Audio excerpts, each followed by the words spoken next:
Hey guys, welcome back to the Superman Collectors Vlog. Thank you so much for watching. Remember, if you're a Superman fan and enjoy collecting, please make sure you're subscribed to this channel for all kinds of awesome super content.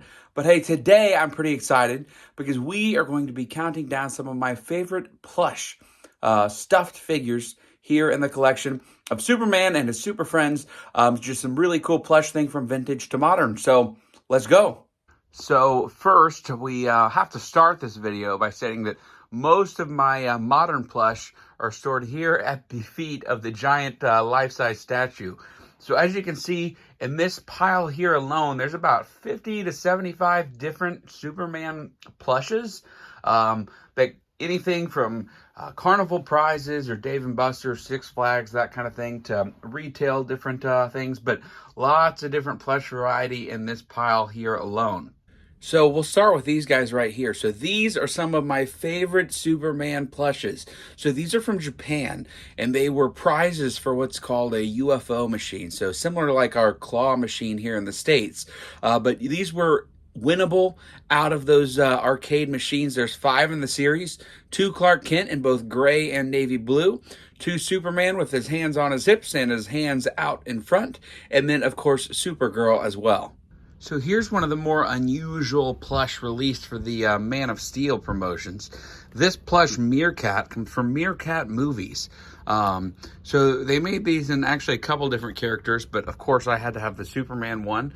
But what's weirder than a Superman plush Meerkat with Clark Kent's glasses? This unusual plush is from Italy. I've never actually seen it before, so I don't have much information to tell you. Mine came missing an eye, and with a face almost looking like a monkey, but that's okay. Pretty cool vintage piece here. All right, now here's a piece I have often got many questions about. So this unmarked 1970s plush, for many years, I never knew the origin of it. And when people would ask me, I wouldn't know what to tell them. And I've seen it marketed as a promotion for Superman the movie and as a giveaway. But a couple of years, I found something else that maybe gave me a different clue for its origin. So I actually found a sew-it-yourself kit, and I believe that's where all of these came from, is that there was a sew-it-yourself kit that was made and marketed. You would buy the fabric, and then you could stuff it yourself, and that's where we got these. But very tough one to find. You don't see it pop up that often. Really cool piece. So if you see this one on eBay, make sure you snag it. So let's talk about the Commonwealth plushes. So 1966 saw the creation of probably my favorite Superman plush ever created. As you can see, I've kept 3 of these.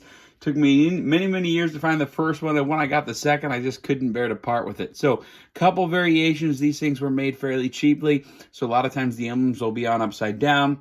And they're not all alike. Everyone has slight differences, so that's why I ended up keeping them. But I just love the look of these awesome retro pieces here.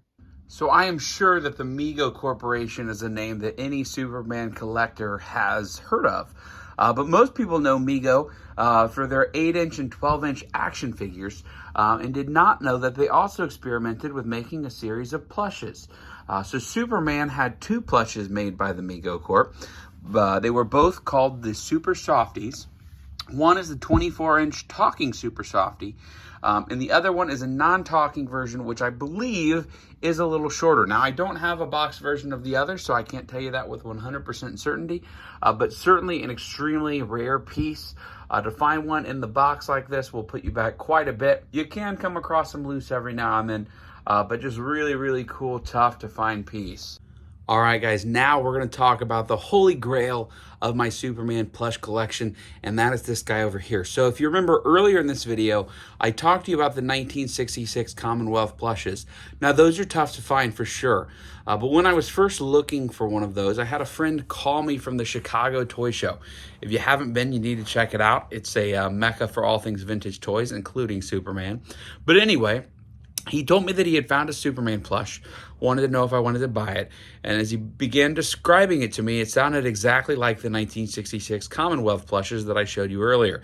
But when he gave me the price was a little too high. I knew kind of what those went for. They came to market relatively often, so I turned him down. But I did say, send me pictures just in case. So when pictures of this guy came through, I was extraordinarily surprised that this was something I had never seen before. So all of a sudden, that price became a bit more enticing, and my buddy hooked me up. Thank you so much if you're watching this video, and I jumped on it at that point. So the plushes that I showed you earlier are 18 inches.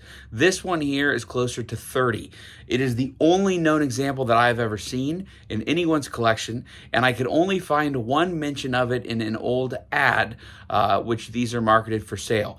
I'm not sure if this was ever actually made and produced to mass markets, or if this is some sort of prototype or production sample, but it is the only one in this size that I know of in existence, and I'm super proud to own it.